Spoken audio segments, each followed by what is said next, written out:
The Eagle of the Ninth by Rosemary Sutcliffe. Chapter 8. The Healer with the Knife. Marcus had said, "Come when you like," and Kotia had said, "I will come tomorrow." But it was not so simple as that, after all.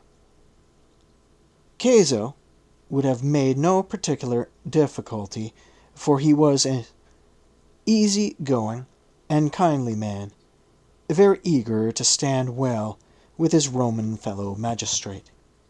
But Aunt Valeria, always so careful to follow the custom of what she called civilized society, was very sure that it was not the custom for gentry-nurtured Roman maidens to take themselves into other people's gardens and make friends with the total strangers they found there.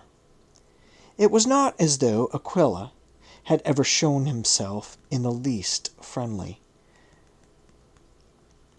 Marcus, of course, knew nothing of this. He only knew that Kotia did not come tomorrow, nor the day after. And he told himself that there was no reason why she should. It had been to see the cub that she came in the first place, and having seen him, why should she come again? He had thought that perhaps she wanted to be friends, but it seemed that that had been a mistake and did not matter much. And then, on the third day, when he had sworn to himself that he would not look for her coming any more, he heard her calling his name, softly and urgently, and when he looked up from the spear-blade that he had been burnishing, there she was, standing where he had first seen her, among the wild fruit trees. "Marcus! Marcus! I could not get free of Nisa before," she began breathlessly.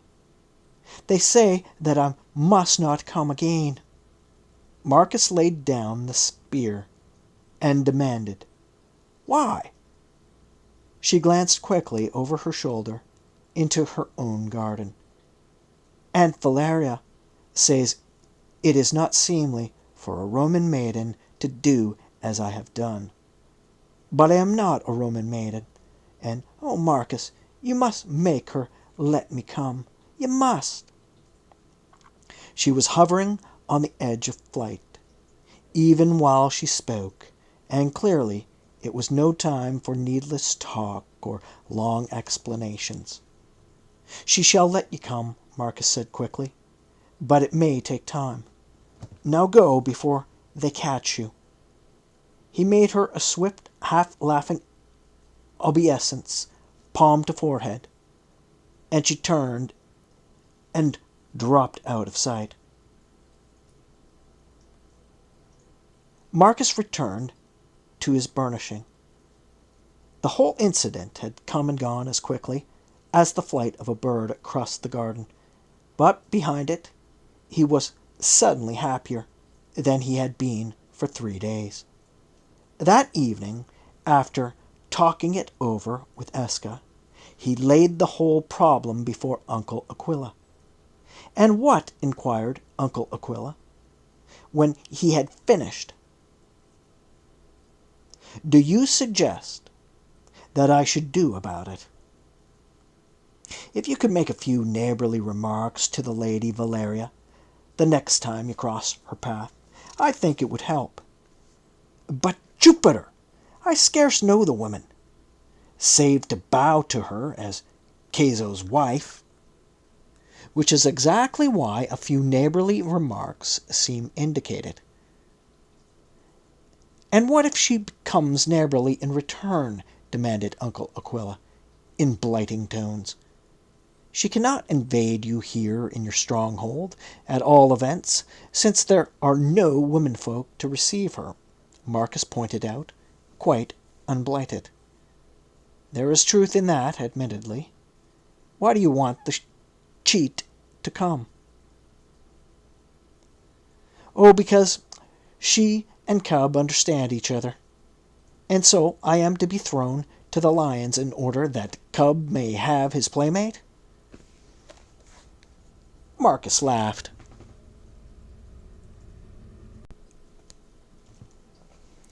"It is only one lion, or rather lioness," and then the laughter left him.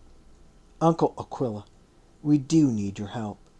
I would contrive to play Perseus for myself, but at this stage nothing I could do would in the least avail to rescue Andromeda.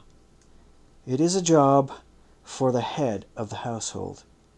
"It was peaceful in this house before you came," said Uncle Aquila with resignation. "You are an unutterable nuisance, but I suppose you must have your own way." Marcus was never quite sure how it was brought about. Certainly Uncle Aquila never appeared to bestir himself at all in the matter, but from that time forward there began to be more of surface friendliness between the two houses, and before the woods below the old ramparts had thickened into full leaf, Cotia had become a part of life in the Aquila household, and came and went as it pleased her, and as it pleased Marcus. Esca, who was by nature silent and withdrawn with anyone save the young Roman, was somewhat prone at first to stand on his dignity as a slave, where she was concerned, but he lowered his barriers to her little by little, so far as it was in him to lower them to anyone who was not Marcus, and Marcus tyrannized over and laughed at her, and was content in her company. He taught her to play Flash the Fingers, a game beloved of legionaries and gladiators, and told her long stories about his old home in the Etruscan hills. Telling Cotia about it, conjuring up for her the sights and sounds and smells, seemed somehow to bring it all nearer and ease the ache of exile. And as he told about it, he would catch again that first glimpse of the farmstead from the corner of the hill track where the wild cherry trees grew. There were always a lot of pigeons strutting and fluttering about the courtyards, and the roofs and other necks would catch the sunlight and shine iridescent green and purple. Little white-stocked doves, too, with coral pink feet. And when you came into the courtyard, they would all burst upwards with a great deal of fuss, and then come circling down again round your feet. And then old Argos would come out of his kennel and bark and wag his tail at the same time, and there would be a wonderful smell of whatever was for supper, grilled river trout, perhaps, or fried chicken if it was a special occasion.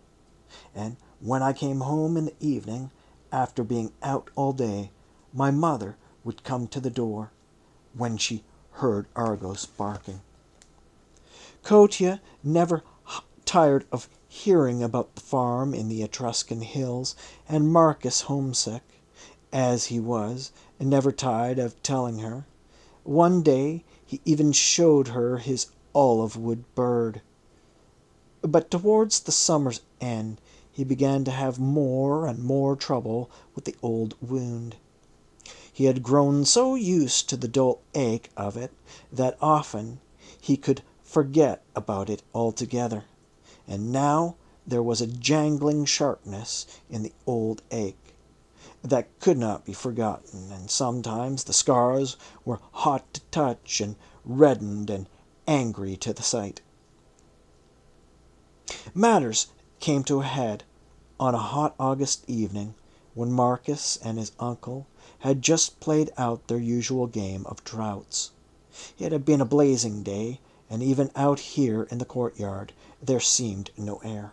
The evening sky was drained of all color by the day's heat, a bleached and weary sky, and the scent of the roses and cistus In the courtyard, jars hung heavy in the air, as smoke hangs in misty weather. Marcus had been feeling sick with pain all day, and the heavy sweetness of the flowers seemed to stick in his throat.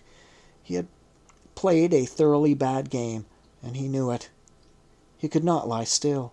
He shifted a little in search of an easier position, and then shifted again, pretending that he had only moved to look at Cub, half grown now and superbly handsome, lying sprawled on the cooling turf beside Procyon, with whom he had long ago made friends. Uncle Aquila was watching a yellow wagtail on the bathhouse roof, and Marcus shifted yet again, hoping that he would not notice.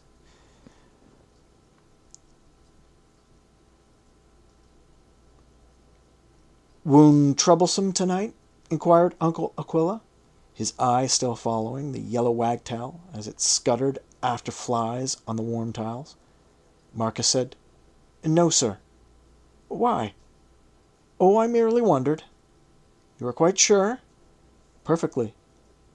Uncle Aquila brought his eye down from the yellow wagtail and fixed it on Marcus. "What a liar you are," he remarked conversationally. Then, as Marcus's mouth tightened, he leaned forward, crashing a huge hand on the draughts board and scattering the pieces broadcast. "This has been going on long enough. If that fat fool, Ulpius, does not know his craft. I have an old friend in practice at Dorinum who does. Rufrius Galerius. He was one of our field surgeons. He shall come and take a look at that leg." "I should not think for a moment that he will," Marcus said. "It is a long way from Dorinum." "He will come," said Uncle Aquila. "He and I used to hunt boar together. Oh, yes, he will come." And come he did. Rufrius Galerius, one-time field surgeon of the 2nd Legion, was a blue-jowled Spaniard with a merry eye, close curling black hair scarcely touching with grey, and a chest like a barrel. But his blunt wrestler's hands were very sure and gentle.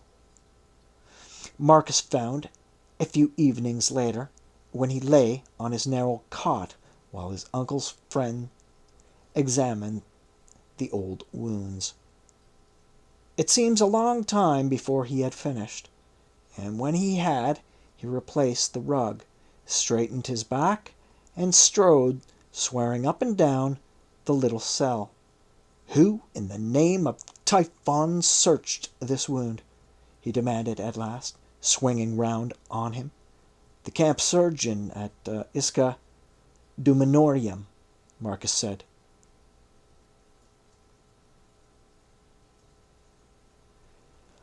"Been there 20 years, and drunk as a mule driver at Saturnalia, every night of them," snapped Galerius. "I know these passed-over camp surgeons. Butchers and assassins, every one." He made an indescribable and very vulgar noise. "Not every night, and he was a very hard-working soul," said Marcus, doing his best for the shaggy and rather pathetic old man, whom he remembered with liking. "Pah!" said Galerius. Then his manner changed abruptly, and he came and sat himself down on the edge of the cot. "The thing is that he did not finish his work," he said. Marcus ran the tip of his tongue over uncomfortably dry lips. "You mean it is all to do again?" The other nodded. "You will have no peace until the wound has been researched." "When?" Marcus began, and checked, trying desperately to steady the shameful flinching at the corner of his mouth. "In the morning. Since it must be done, the sooner it were done, the better. He put a hand on Marcus's shoulder and kept it there. For a moment Marcus lay rigid under the blunt, kindly hand, and he drew a long, uneven breath and relaxed with a rather crooked attempt at a smile. "I beg your forgiveness. I think I am rather tired." "It seems possible," agreed the surgeon.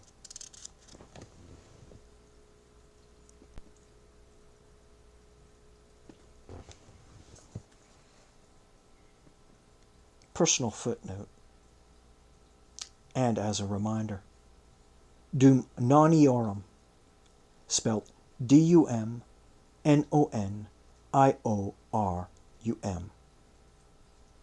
Dum noniorum. End of footnote. "You have had a rough marching lately." "Oh, yes, I know. But soon you will have it behind you and better things ahead. I promise you that."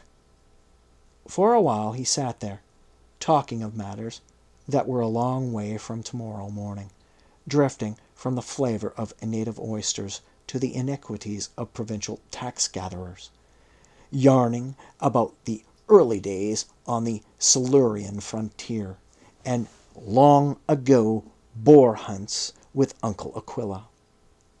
"We were great hunters, your uncle and I, and now we grow stiff in our joints and set in our ways. Sometimes I think I will pack up and go on my travels again before it is too late and I am utterly rusted into my socket. But I chose the wrong branch of my calling for that. A surgeon's craft is none so easy picked up and carried about the world. An occultist, now, that is a craft for a follower of Aesculapius, with the itch of wonder. Here in the north, where so many have the marsh blindness, an occultist stamp is a talisman to carry a man safely where a legion could not go." Personal footnote and reminder. Aesculapius, spelled Aesculapius.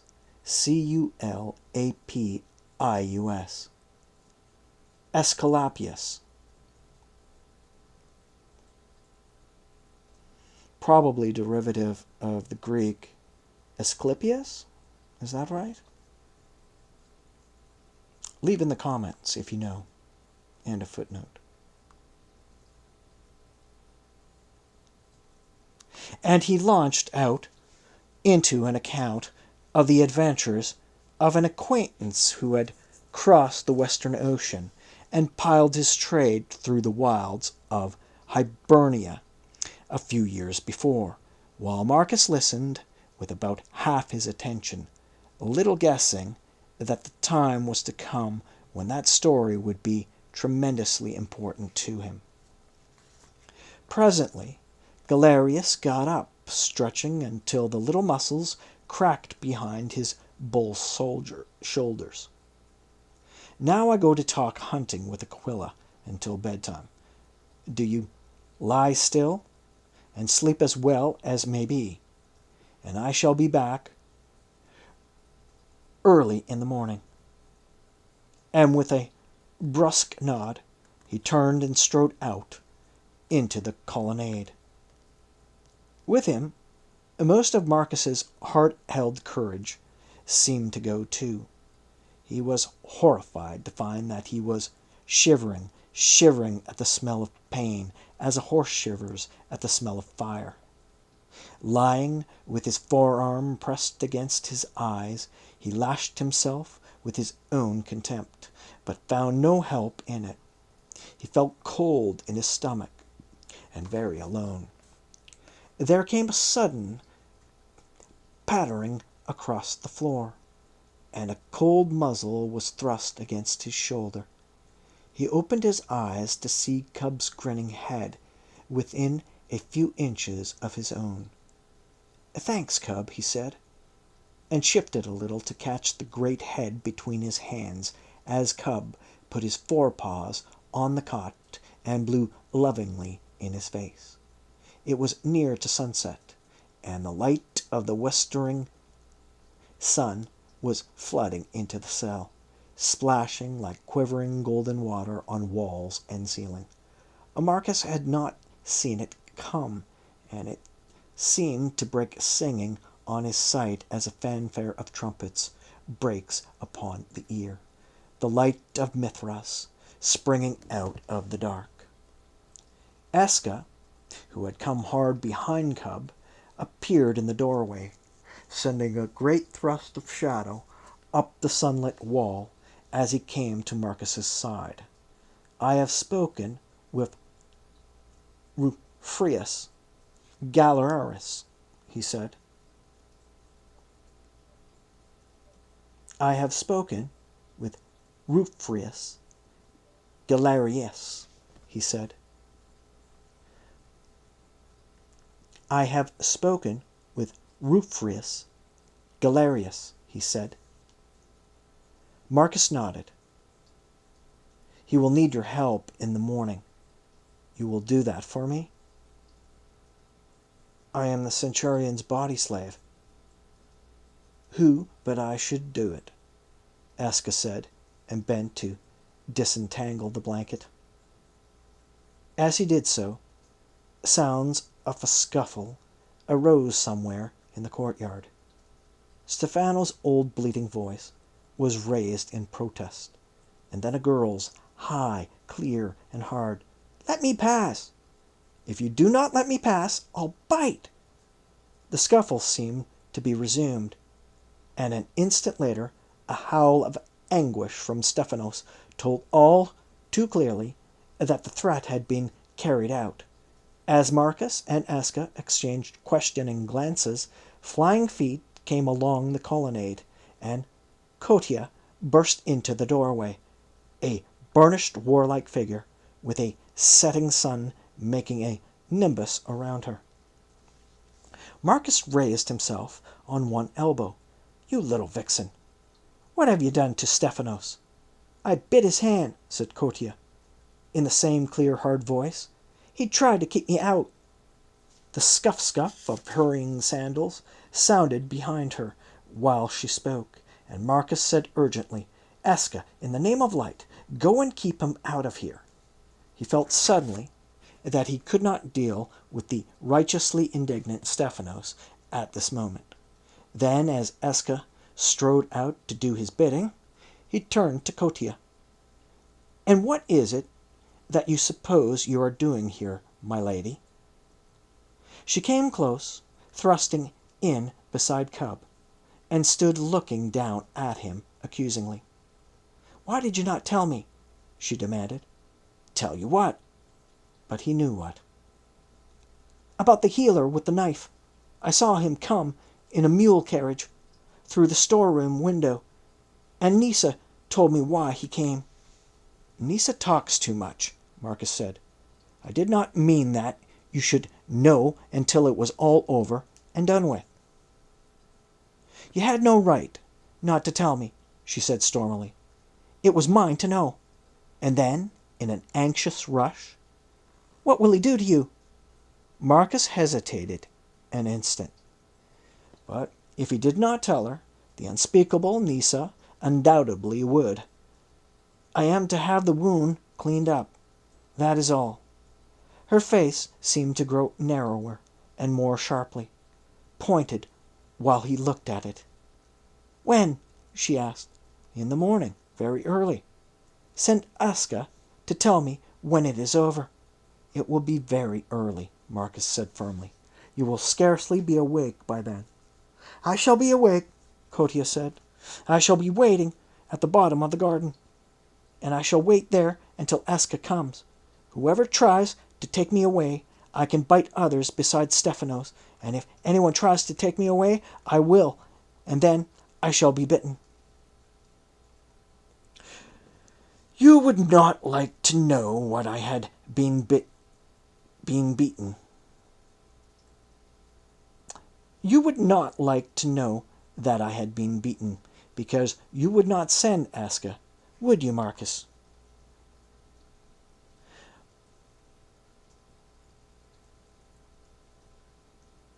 Again from the top.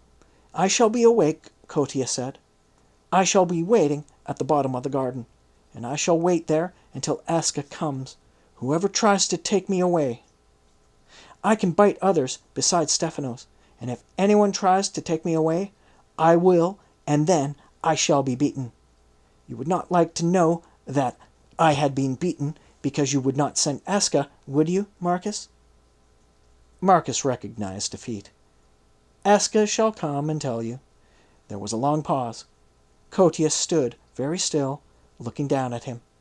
Then she said, "I wish it could be me instead." It was a thing more easily said than meant, but Kotia did mean it. Looking at her, Marcus knew that. "Thank you, Kotia. I shall remember that. And now you must go home." She drew back obediently as Aska reappeared in the doorway. "I will go home. When may I come again?" "I do not know," Marcus said. "Aska shall come and tell you that also." Without another word, she turned and walked out into the golden light. At a sign from Marcus, the slave fell in behind her, and their steps sounded fainter and fainter along the colonnade. Marcus listened to them until they faded into silence, lying quiet, with the family rough warm of Cub's head under his hand. He was still unpleasantly cold in the pit of his stomach, but he had no longer felt alone. In some way that he did not understand, Cub and Aska and Kotia had comforted and steadied him for what was coming. The golden light was fading, and into the quietness stole a shimmering thread of bird song, the thin, regretful autumn song of a robin in the wild pear tree, and he realized that summer was nearly over. Suddenly he knew, with a sense of discovery, that it had been a good summer.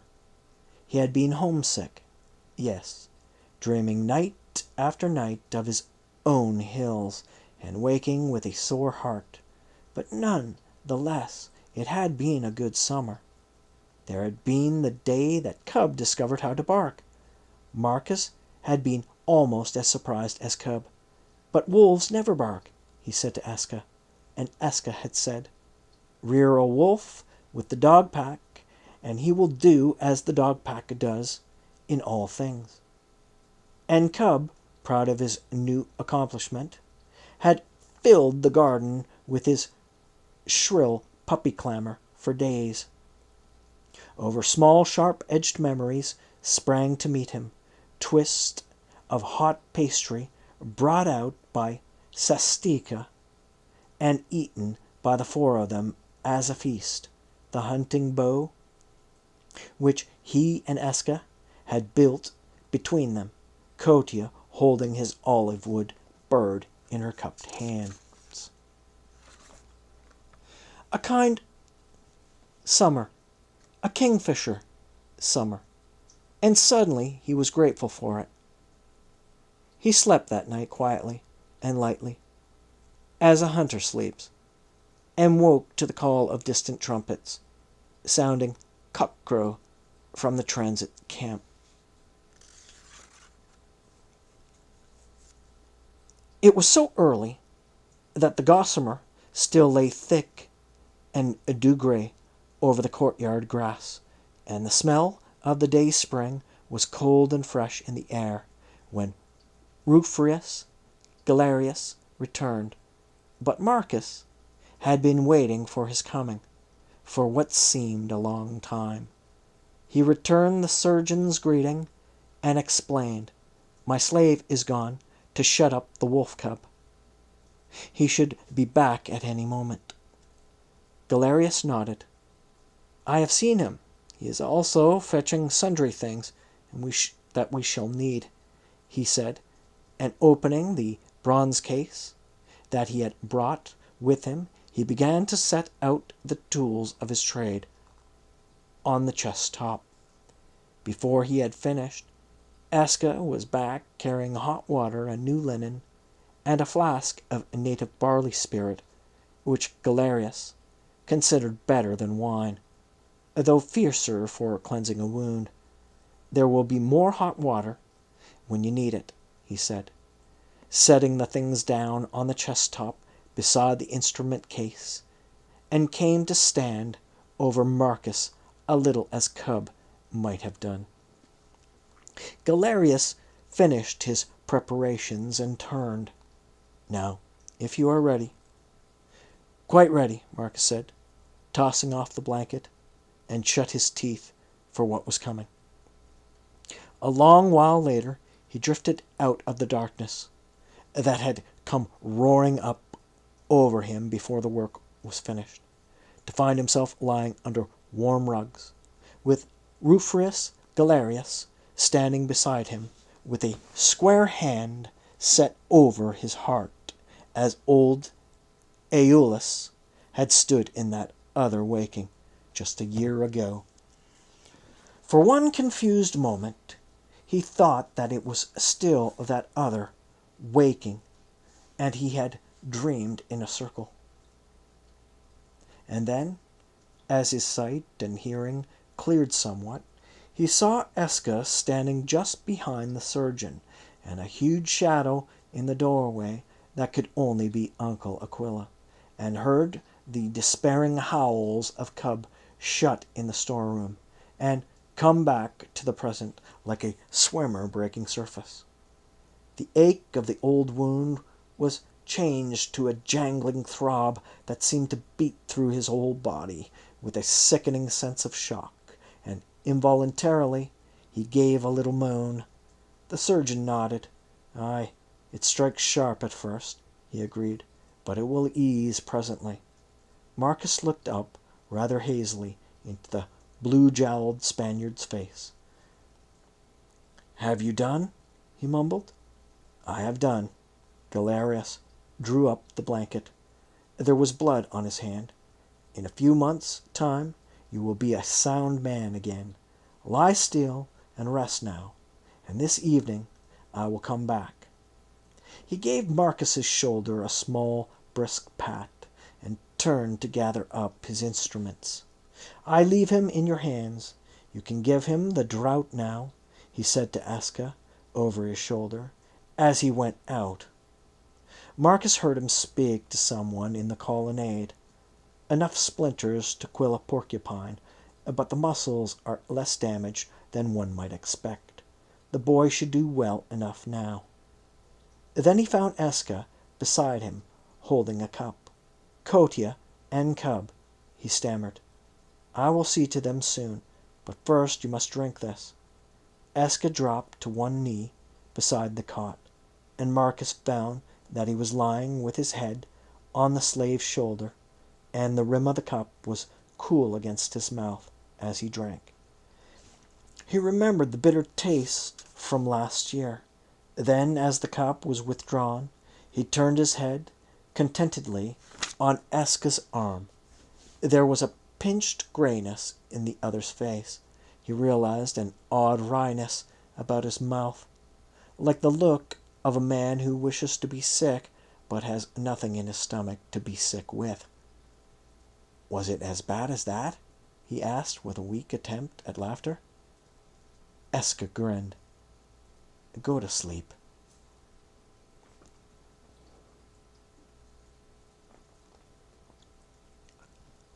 Chapter 9. Tribune Placidus. A mile or two south of Caliva, where the force opened suddenly to a steep drop of bracken-clad hillside, two men were standing, a Roman and a Briton, and between them, head up and muzzle quivering into the wind, a young bridled wolf. Abruptly, the Roman stooped to unbuckle the heavy bronze-studded collar from the wolf's neck. Cub was full grown now, though not yet come to his full strength, and the time had arrived when he must have his choice of returning to the wild. You could tame a wild thing, but never count it as truly one until, being free to return to its own kind, it chose to come back to you. Marcus had known that all along, and he and Eska had made their preparations with infinite care, bringing Cub to this spot again and again, that he might be sure of the way home if he wished to take it. With his fingers on the buckle, Marcus wondered whether he would ever feel the hairy warmth of Cub's neck again. The collar was off now, and he thrust it into the breast of his tunic. For a lingering moment he fondled the pricked ears, then he stood erect. "Go free, brother. Good hunting." Cub looked up into his face, puzzled. Then, as a fresh burst of woodland smells reached his quivering nose, trotted off down the wood shore. The other two watched him go in silence, a bridled shadow, slipping away into the undergrowth. Then Marcus turned and made for the trunk of a fallen birch tree, a little way down the slope, moving quickly but awkwardly over the rough ground with a sideways lurch of the shoulders at every step. Rufus Galerius had done his work well, and now, some 8 months later, Marcus was to all intents and purposes as sound as ever, just as the surgeon had promised. He would carry the scars to his dying day, and the twisted leg that would bar him from the legions, but that was all.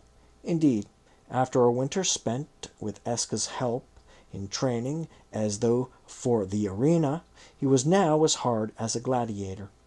He reached the fallen tree trunk and sat down on it, and an instant later Eska was squatting at his feet. This was a favorite vantage point of theirs. The tree trunk made a convenient seat, and the steep drop of the hillside gave a clear view of wooded hills and the blue lift of the downs beyond. He had seen those rolling woods in their winter bareness, dappled like a partridge's breast. He had seen the first outbreaking of the blackthorn foam, and now the full green flame of spring was running through the forest, and the wild cherry trees stood like lit candles along the woodland ways. The two in their vantage point sat talking lazily, with long silences between, of many things under the sun, including the guest whom Uncle Aquila was expecting that evening, no less a person than the legate of the 6th Legion, on his way down from Ibericum to Regnum, and thence to Rome. "He is a very old friend of your uncle's." "He is a very old friend of your uncle's?" asked Eska idly. "Yes, I believe they served together in Judea, when my uncle was first cohort of the Fretenses, and this man was doing his year as a tribune on the staff. He must be a great deal younger than Uncle Aquila." "And now he goes home to his own place?" "Yes, but only on some business with the Senate, Uncle Aquila says, then back to the Eagles again." After a time they fell silent altogether, each busy with his own thoughts. Marcus's were mainly concerned, as they had been for some time past, with the question of what he was going to do with himself and his life, now that he was well again. The legions were closed to him, and that left just one other way of life that he would have turned to as a bird flies home. Farming was in the blood of most of his race, from the senator, with his estate in Alban Hills, to the time-expired legionary, with his pumpkin patch, and to Marcus, born and bred, as he had been, farming and soldiering, were yoke-mates, and two natural ways of life. But to start anything of that sort, one needed money. It was all right for the time-expired legionary, with his government grant of land. It would have been all right for Marcus if he had served his 20 years, even though he never became prefect of an Egyptian legion, and had savings from his pay and a centurion's gratuity behind him. But as it was, he had nothing. He might have turned to Uncle Aquila for help, he knew, but he would not do that. His uncle, although he had sufficient for his needs, was not a rich man, and had done enough for him already. He should have set about finding some way to earn his living before now, he supposed, but there were so few ways open to a free man, and the frightful conviction was growing on him that he would end up as somebody's secretary.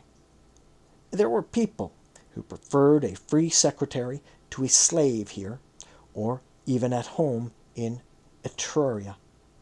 But even as that thought touched his mind, he knew that for him to drift home, rootless and without any stake in the country that had bred him, now any hope of such would be only the shadow and none of the substance of homecoming.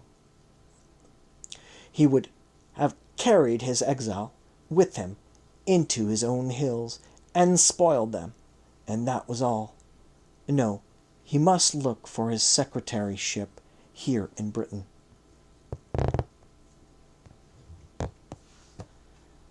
Only this morning he had made up his mind to lay the secretary idea before Uncle Aquila tonight. But the legate's message had arrived, and now, of course, it would have to wait until the sudden guest had gone on his way.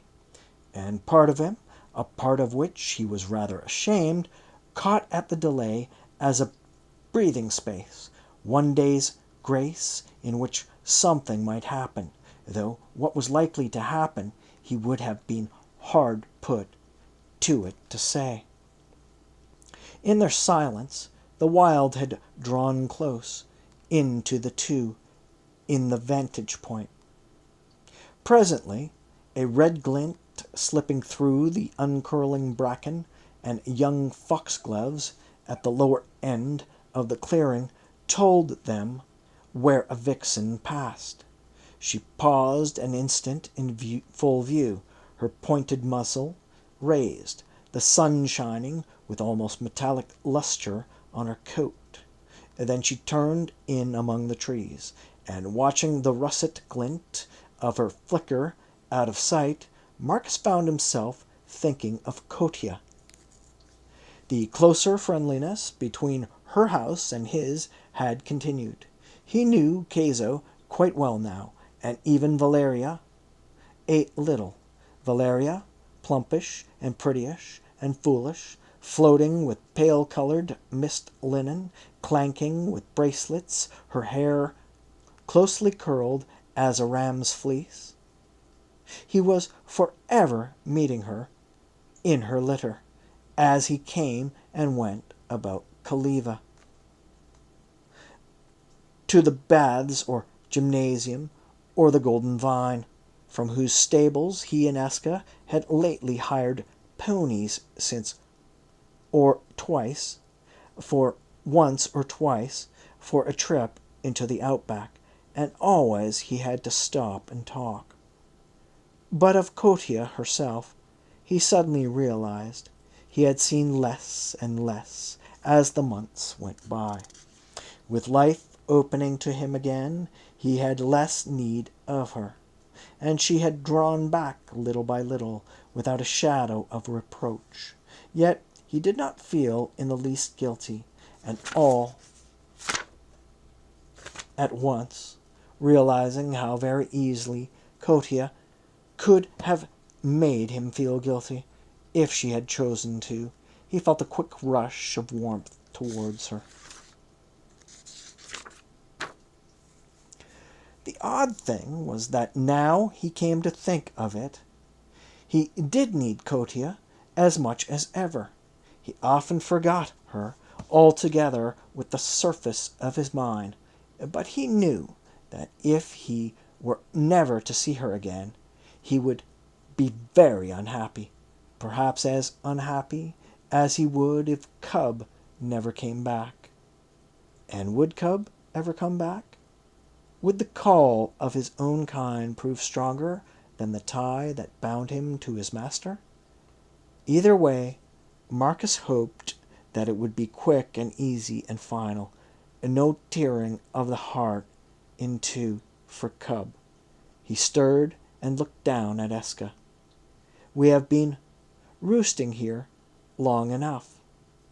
The other tipped back his head, and for a moment their eyes met. Then Eska got up and reached a helping hand to Marcus. Let the centurion whistle once, in case he is near. Then we will go home. Marcus gave the shrill broken whistle he had always used to summon Cub, and stood listening. A magpie, startled by the sound, scolded sharply from the woods behind them, and nothing more. After a few moments he whistled again. Still no answering bark, no brindled shape trotting out of the wood shore. He is out of hearing, said Eska. Well, he knows the way home, and there'll be no harm come to him. No, there would be no harm come to the Cub. He was well known in and around Khaliva, and since he had long since lost his wolf smell, the dog pack accepted him for one of themselves, and one to be respected. No harm would come to him from his own kind. Either for save when a man took a hand, there was little war between wolf pack and dog pack, who indeed mated together often enough to make it sometimes hard to tell which was which. Only, if he went back to his own kind, the day might come when men would hunt Cub as they had hunted his mother.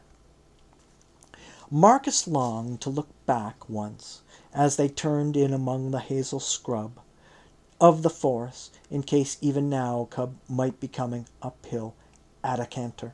But looking back was not in the bargain, and with his slave beside him, he turned resolutely homeward.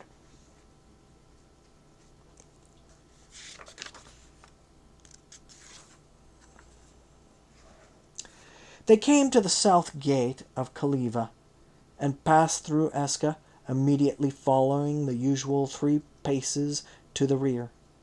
They made their way round by the short cut behind the temple of Sol Minerva, and entered the house by the nearest door, which gave on to the slaves' quarters and the garden.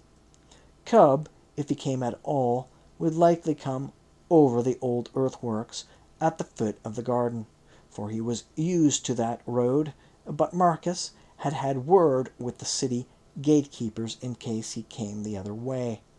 They reached the courtyard without meeting anyone, and while Eska went to set out a fresh tunic for his master, Marcus turned off along the colonnade towards the atrium.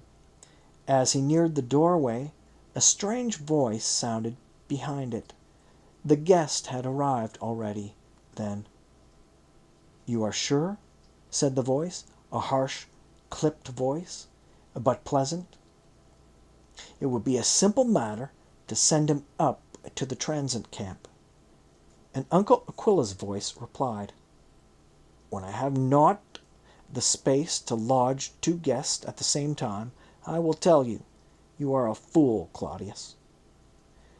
There were two strangers in the long room with Uncle Aquila, both in uniform, one resplendent under his coating of dust in the gilded bronze of a legate, the other standing a little behind him, evidently a staff officer. It seems that they had only just arrived, for they had done no more than lay aside cloak and crested helmet. That much Marcus saw as he hesitated an instant on the threshold before his uncle looked round and saw him. "Ah, you are back, Marcus," said Uncle Aquila. And then, as he came forward to join the group, "Claudius, I present to you my nephew Marcus. Marcus, this is my very old friend, Claudius Hiero a Mianus."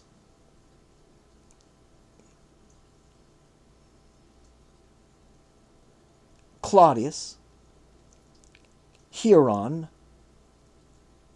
Mianus, spelt Hieronimanus. Very, very annoyingly, I might add. Legate of the 6th Legion. Marcus raised his hand in salute to his uncle's friend, and found himself looking into a pair of long, jet-black eyes that seemed to have the sun behind them.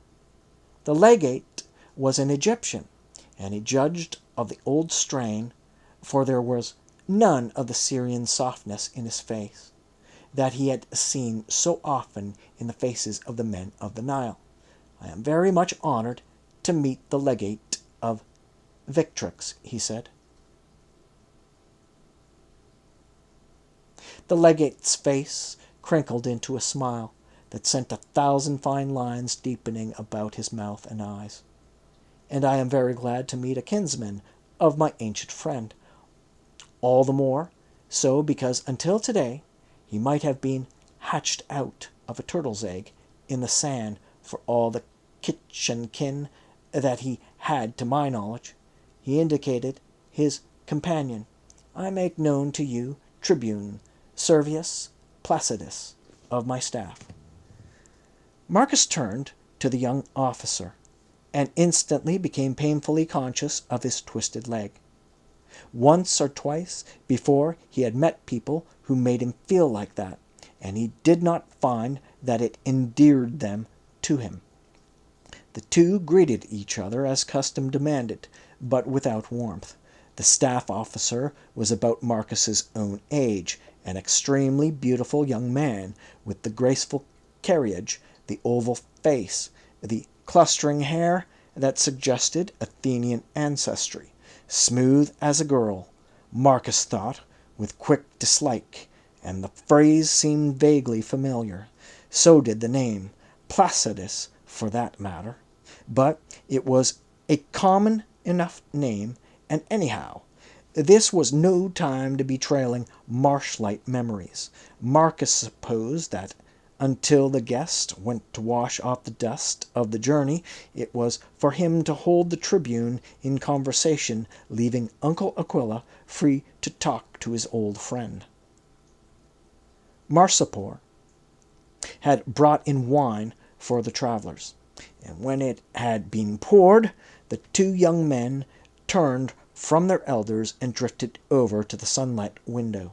For a while they made casual small talk to each other, but as the moments went by, Marcus found it harder and harder to think of anything to say, while the tribune appeared to have been born bored.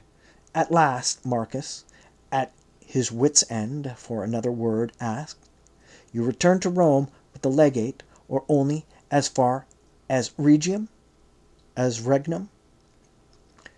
"Oh, to Rome! Praise be to Bacchus! I am done with Britain, once and for all, when I board the galley in 2 days' time." "You have not, I take it, found Britain much to your taste?" The other shrugged, and took a gulp of his wine. The girls are well enough, and the hunting. For the rest, Romadea, I can bear to leave it behind me. A doubt seemed to strike him. You are not native born to this benighted province? No, Marcus said. I am not native born. And then, feeling that he had been over abrupt, he added, Indeed, I have been out less than 3 years. What possessed you to come out at all? You must have found the long journey very trying. There was nothing so very much in the words, but the tone in which they were spoken made Marcus, who was rather on edge because of Cub, feel his hackles rising. I came out to join my legion, he said coldly. Oh, Placidus was slightly put out. A wound, then? Yes. I do not think that I have ever met you in the Tribune's club at home. It would be strange if you had. I was a mere cohort centurion. Marcus smiled, but all the contempt that the professor... Marcus smiled, but all the contempt that the professional soldier could feel for the aristocrat playing at soldiers for a year was politely but thinly veiled behind his quiet words. Placidus flushed a little. Really, do you know, I should scarce have guessed it. He returned the thrust with the silken suggestion in his tone that really Marcus seemed almost civilized. Do I salute a brother of the Victrix? Or was it Capricorn or the charging boar with you? Before Marcus could answer, a low chuckle came from the legate, whose back was towards them. For one who considers himself, I believe not without the right, a somewhat skilled hunter, you can be singularly unobservant of small things, my Pilatus, my Placidus, he said over his shoulder. I have mentioned the fact to you before. You will find the signum of his legion on his left wrist. And he returned to his conversation with Uncle Aquila. At his words, something had clicked in Marcus's mind, and as the tribune's glance jerked down to the heavy gold brace that he always wore, he remembered, smooth as a girl but a skilled hunter, Esca had said, and the name had been Placidus. His mouth felt dry with disgust, and the flicker of discomfiture, yes, and something very like envy, that showed for an instant in the other's face, gave him a quick satisfaction that was on Esca's account, rather than his own. Placidus recovered himself at once, and looked up with his faintly supercilious air. See what it is to serve under a legate renowned for his apprehension of his junior officers, he murmured. My dear Marcus, I do congratulate. His eyes widened suddenly, and the soft, drawling voice sharpened into life. Romadea! A wolf! Before the words were out, Marcus had swung round. There in the colonnade doorway stood a brindled shape, savage head alertly raised, and eyes wary of the strangers, within whose unfamiliar scent had halted him on the threshold.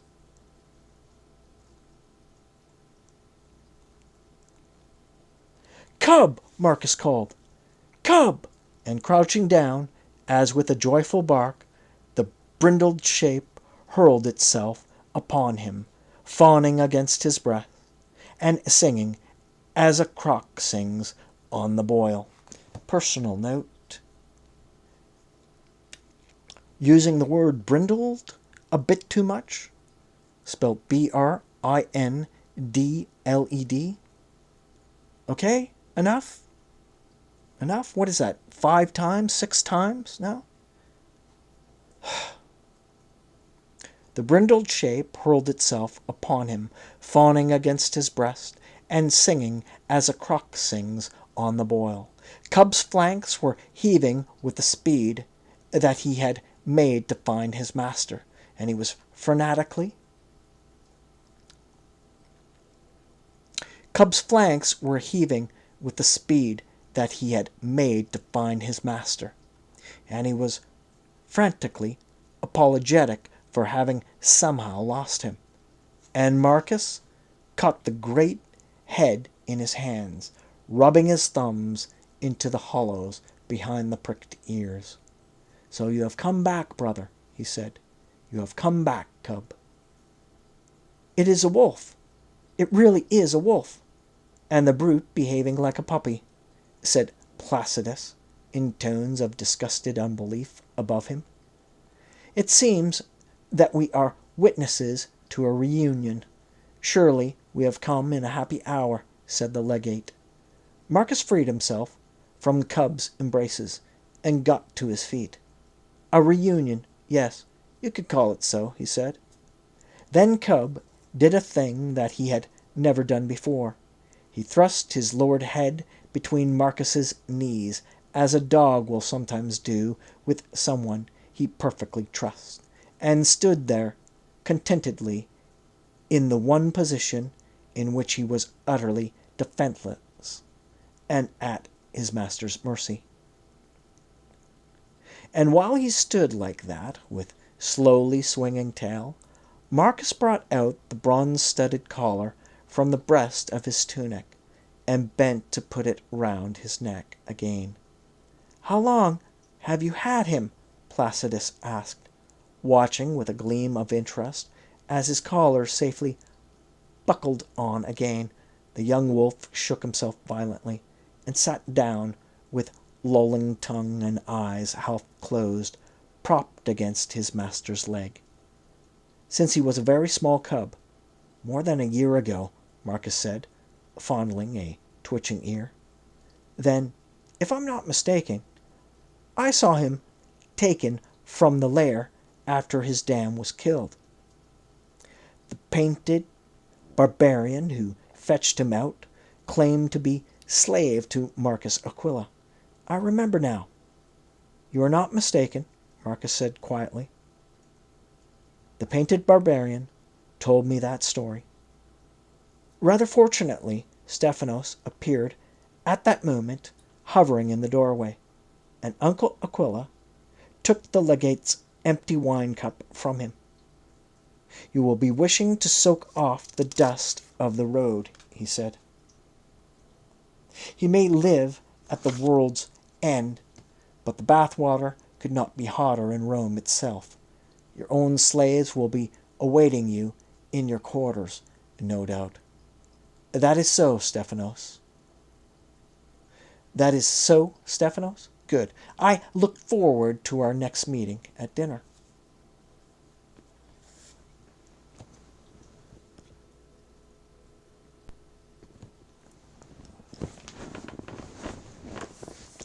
Marching Orders.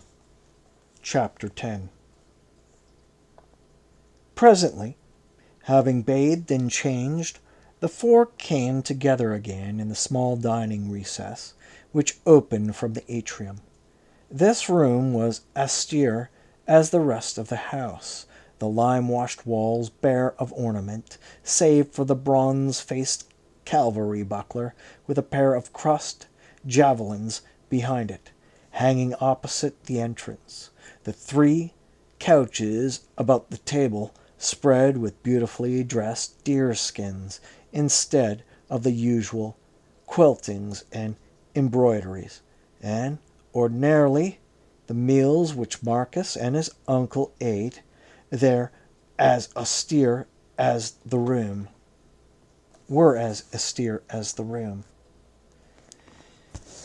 But tonight was an occasion, and Sastika had bestirred herself to produce a dinner worthy of it. To Marcus, because Cub had come back, the whole room seemed to shimmer with a faint air of festival, as he glanced about him by the soft yellow light of the palm oil lamps on the table. The future and the question of finding a livelihood could wait for the moment. He was pleasantly tired after a long day in the open. He had had a cold plunge and changed his rough tunic for one of soft white wool, and he was prepared even to keep a truce with Placidus, since Aska had only laughed when told of his arrival. The main part of dinner was over. Uncle Aquila had just poured the second libation to the household gods, whose little bronze statues stood with the salt cellars at the corners of the table. And Aska and the other slaves had gone their way. The soft, uncertain lamplight cast a delicate web of radiance over the table, making the red Samian bowls glow like coral, turning the withered yellow apples of last year's harvest to the fruit of the Hesperides, casting here a bloom of light over the fluted curve of a glass cup, kindling there a pointed scarlet flame in the heart of a squat flask of Falernian wine, strangely intensifying the faces of the men who leaned each on a left elbow round the table. So far, the two older men had had most of the conversation to themselves, talking over old days, old skirmishes, old frontier camps, old friends and enemies, while Marcus and Placidus put in a word from time to time, spoke to each other occasionally. The truce was holding quite well, but for the most part ate their dinner in silence. And then, splashing water into the Falernian in his cup, Uncle Aquila asked, "Claudius, how long ago since you left the Fretenses?" 18 years in August. Jupiter, said Uncle Aquila, reflectively. Suddenly he glared at his old friend. 18 years in August since you and I last sat at meat in the same mess, and yet you have been in Britain almost 3, and made no attempt, not the faintest attempt, to come near me. Nor you to come near me, said Claudius. Higher on Ianus, helping himself to one of Sestica's honey cakes and topping it with a cluster of raisins. He hooked up from his plate, his strange face breaking into a winged, eager smile. It is not most often so when we follow the eagles. Question mark. We make a friend here and there, in Achaia, in Caesarea, or Eburicum, and our ways part again, and we take remarkably few pains to keep in touch with one another. But if the gods who rule the destinies of men bend our paths to cross again, why then we take up the old threads very much where we laid them down, said Uncle Aquila. He raised his recharged cup. I drink to old threads. No, I don't. It is only old men who look backward all the time. I drink to the renewing of old threads. Do you come and renew them at Ibericum after I return? Said the legate, as he set down his own cup. It may be that I will even do that one day.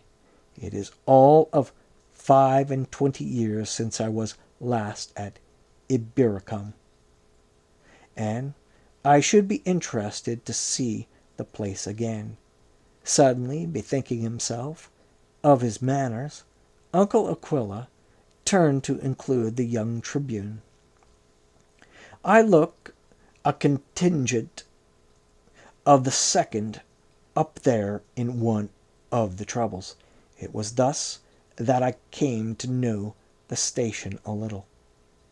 So Placidus contrived to sound bored and polite at the same time. That would be in Hispana's time, of course. You would scarce recognize the station now. It is really almost habitable. The new generally build in stone,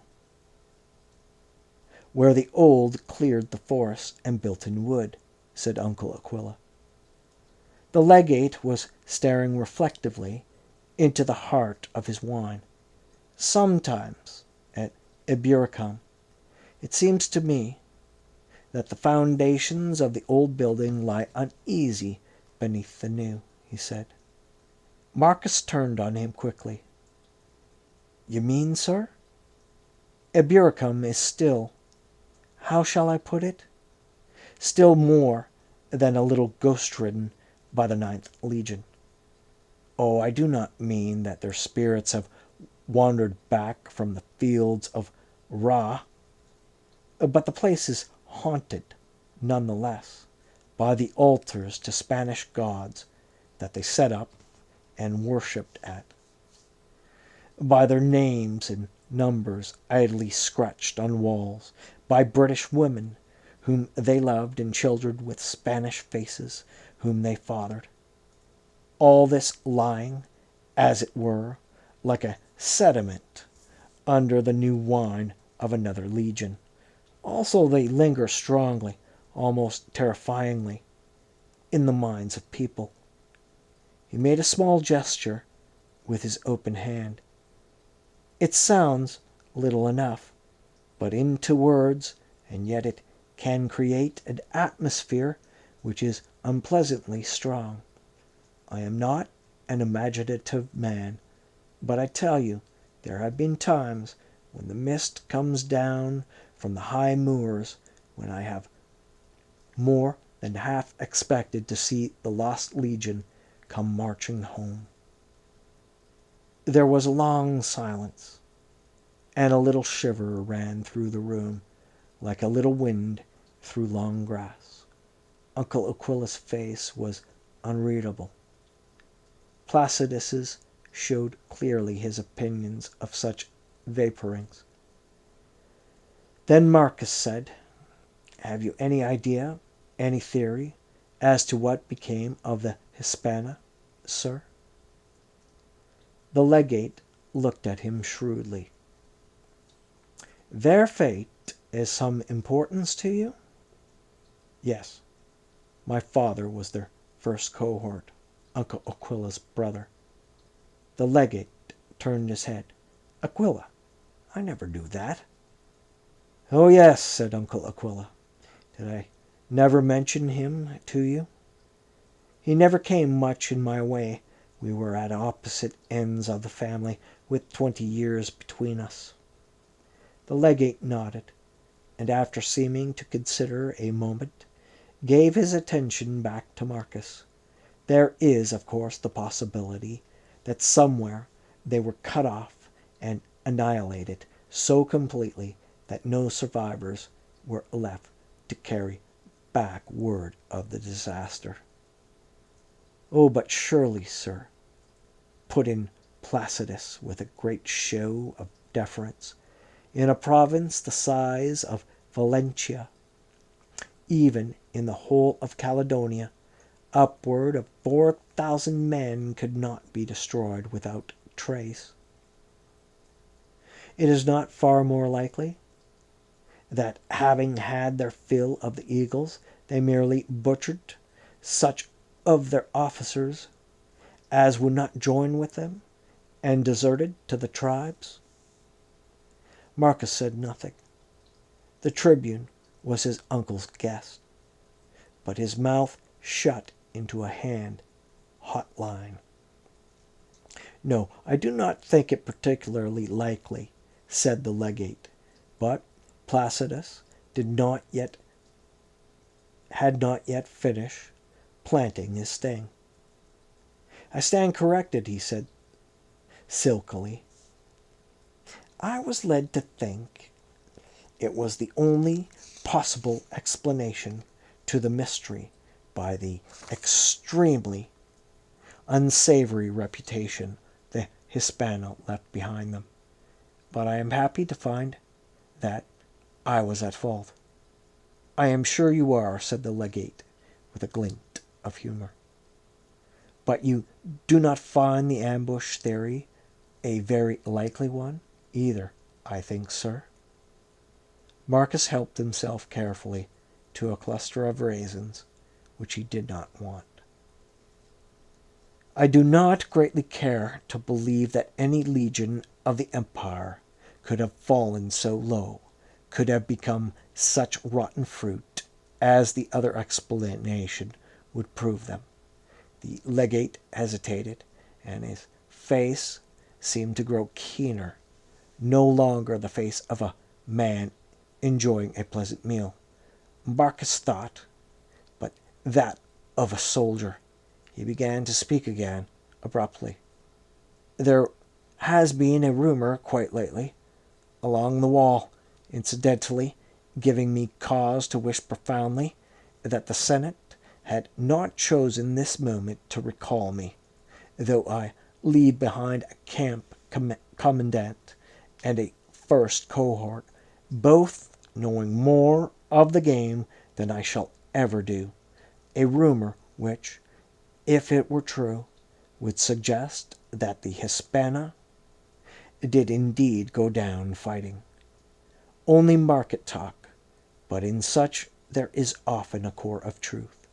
The story runs that the eagle has been seen, that it is receiving divine honors in some tribal temple in the far north."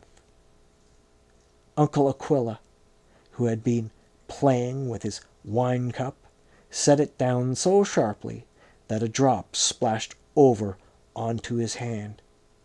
"Go on," he said, as the other halted. "That is all. There is no more to add, no more to work on, which is the cursed part of it. But you take my point." "Oh, yes, I take your point. But I am afraid that I do not with any clearness," Marcus said.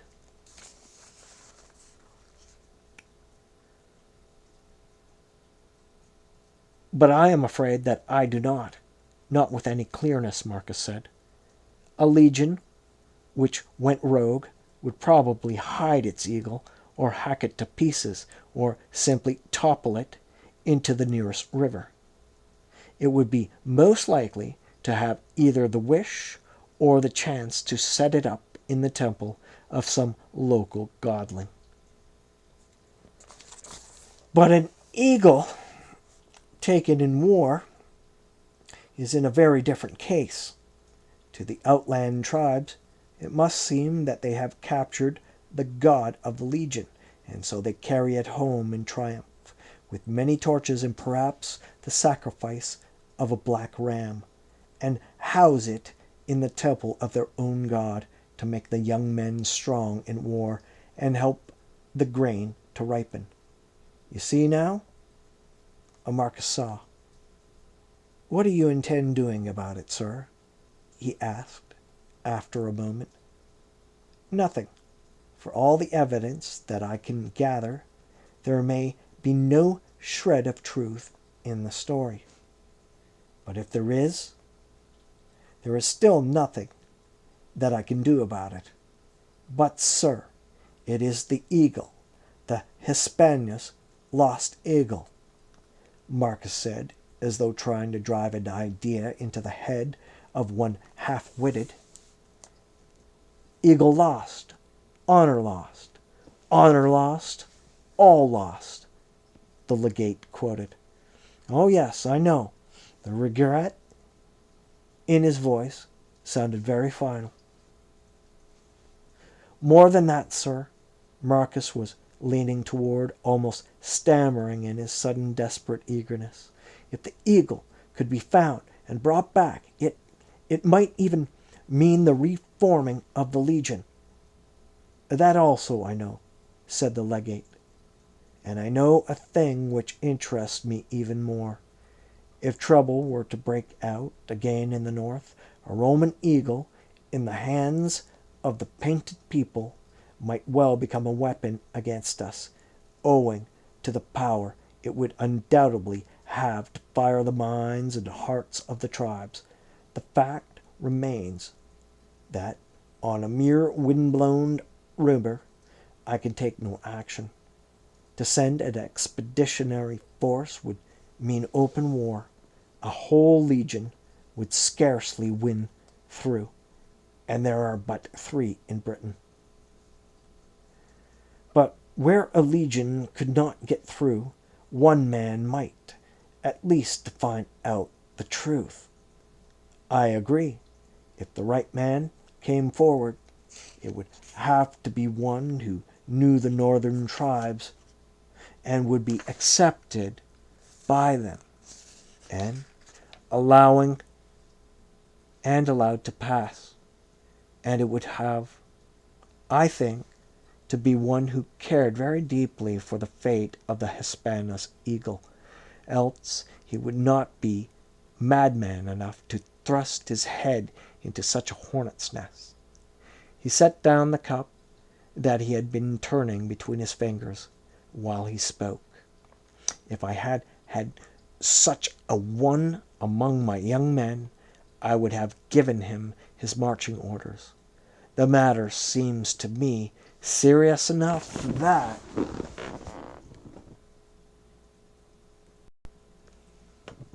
Send me, Marcus said deliberately. His glance moved from one to the other of the men round the table. Then he turned to the curtained entrance and called, Eska! Hi, Eska! Now by the... began Uncle Aquila, and broke off, for once at a loss for words. No one else spoke. Quick footsteps came through the atrium. The curtain was drawn aside, and Eska appeared on the threshold. The centurion called. In as few words as might be, Marcus told him what was toward. You will come with me, Eska. Eska moved forward to his master's side. His eyes were very bright in the lamplight. I will come, he said. Marcus turned back to the legate.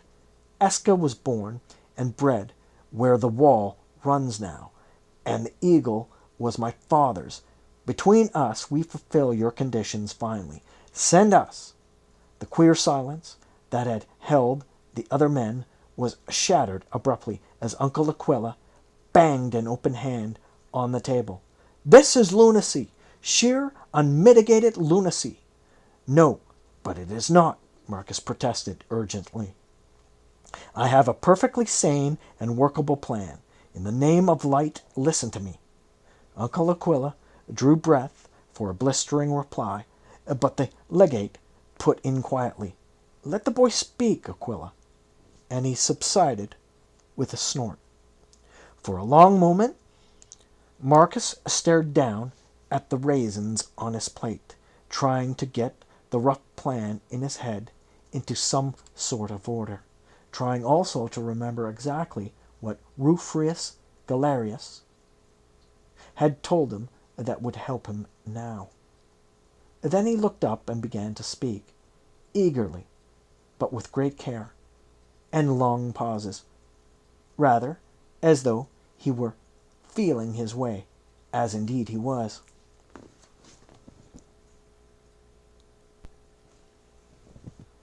Claudius, Hieron, Imianus, you say that it would have to be one whom the tribes would accept and allow to pass. A traveling occultist would be such a one. There are many sore eyes here in the north, and half the travelers on the roads are quick solvers. Rufrius Galerius, who used to be a field surgeon with the second, he glanced at his uncle with a half smile, once told me of a man well known to him, who even crossed the western waters and plied his trade through the length and breadth of Hibernia, and came back with a whole hide to tell the tale. And if an occultist's stamp will carry a man safely through Hibernia, of a surety it will carry Esca and me through what was once, after all, a Roman province. He sat up on the couch, almost glaring at the two older men. Placidus he had forgotten. It may be that we shall not be able to bring back the eagle, but the gods willing, we will at least find out the truth or untruth of your rumor for you. There was a long pause. The legate was looking at Marcus searchingly. Uncle Aquila broke the silence. An enterprising plan, but with one trifling objection to it, which you would prefer to have overlooked. And what is that? You know rather less than an addled egg about the doctoring of sore eyes. The same could be said for 3 out of 4 quack-solvers on the roads. But I shall go on to visit Rufrius Galerius. Oh yes, he is a surgeon, and not an occultist. I have not forgotten that. But he will know enough of the craft to put me in the way of getting a few needful salves, and give me some idea how to use them. Uncle Aquila nodded, as conceding the point. And then, after a moment, the legate asked abruptly, "How serviceable is that leg of yours?" Marcus had been expecting the question, save that it would not do for the parade ground very near as serviceable as ever it was, he said. It would serve if we should have to run for it. It would load the dice against us, I grant you. But in a strange country we should not stand a dog's change. If we should have to run for it, it would load the dice against us, I grant you. But in a strange country we should not stand a dog's chance on the run anyway. Again the silence settled, and he sat with his head up, gazing from the legate to his uncle and back again. They were summing up his chances, and he knew it. His chances of coming through, his chances of doing the thing that he went out to do. Moment by lengthening moment, it became more desperately urgent to him that he should win his marching orders. The very life or death of his father's legion was at stake, the legion that his father had loved. And because he had loved his father with all the strength of his heart, the matter was a personal quest to him, and shame as a quest shines. And shone as a quest shines. But beneath that shining lay the hard fact of a Roman eagle in hands that might one day use it as a weapon against Rome, and Marcus had been bred a soldier. So it was in no mood of high adventure alone, but in a soberer and more purposeful spirit, that he awaited the verdict.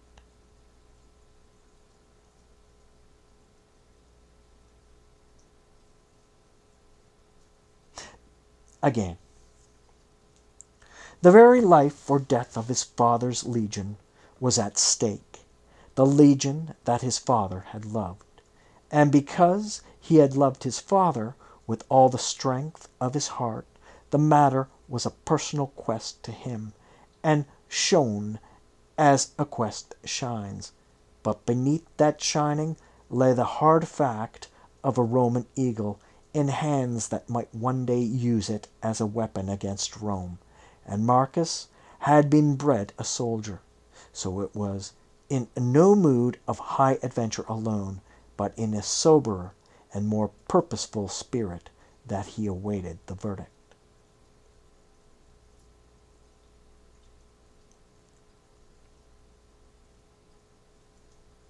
Claudius, Hieron, Imianus, you said just now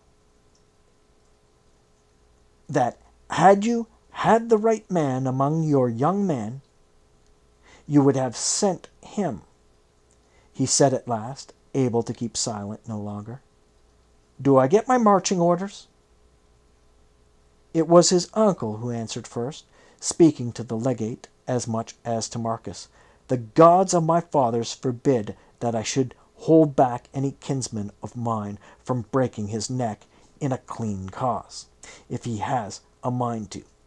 His tone was distinctly caustic, but Marcus, meeting the disconcertingly shrewd eyes under his fierce jet of brow, realized that Uncle Aquila knew and understood very much more of what all this was meaning to him than he would somehow have expected.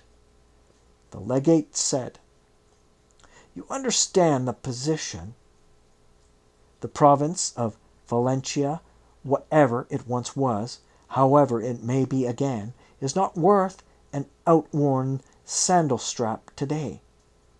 You will be going out alone into enemy territory, and if you run into trouble, there will be nothing that Rome can or will do to help you." "I understand that," Marcus said, "but I shall not be alone. Esca goes with me."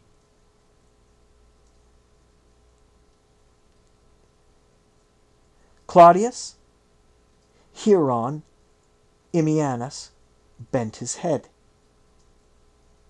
"Go then. I am not your legate, but I give you your marching orders." Later, after certain details had been thrashing out round the brazier in the atrium, Placidus said an unexpected thing. "I almost wish that there was room for a third in this insane expeditionary force." "If there were, Bacchus, I would leave Rome and fend for itself. I would leave Rome to fend for itself a while, and come with you."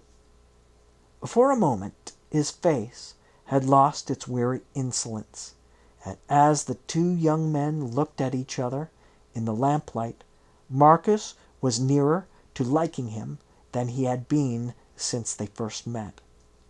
But the faint fellowship was short-lived, and Placidus killed it with a question. "Are you sure that you can trust that barbarian of yours in a venture of this kind?" "Esca?" Marcus said in surprise. "Yes, quite sure." The other shrugged. "Doubtless you know best. Personally, I should not care to let my life hang by so slender a thread as the loyalty of a slave." "Esca and I," Marcus began, and broke off. He was not going to make a circus show of his innermost feelings and Esca's for the amusement of such as Tribune Servius Placidus. "Esca has been with me a long time. He nursed me when I was sick. He did everything for me, all the while that I was laid by with this leg." "Why not? He's your slave," said Placidus carelessly. Sheer surprise held Marcus silent for a moment. It was a long time since he had thought of Esca as a slave. "That was not his reason," he said. "It is not the reason that he comes with me now." "It is not?" Oh, my Marcus, what an innocent you are! Slaves are all slaves. Give him his freedom, and see what happens." "I will," said Marcus. "Thanks, Placidus. I will."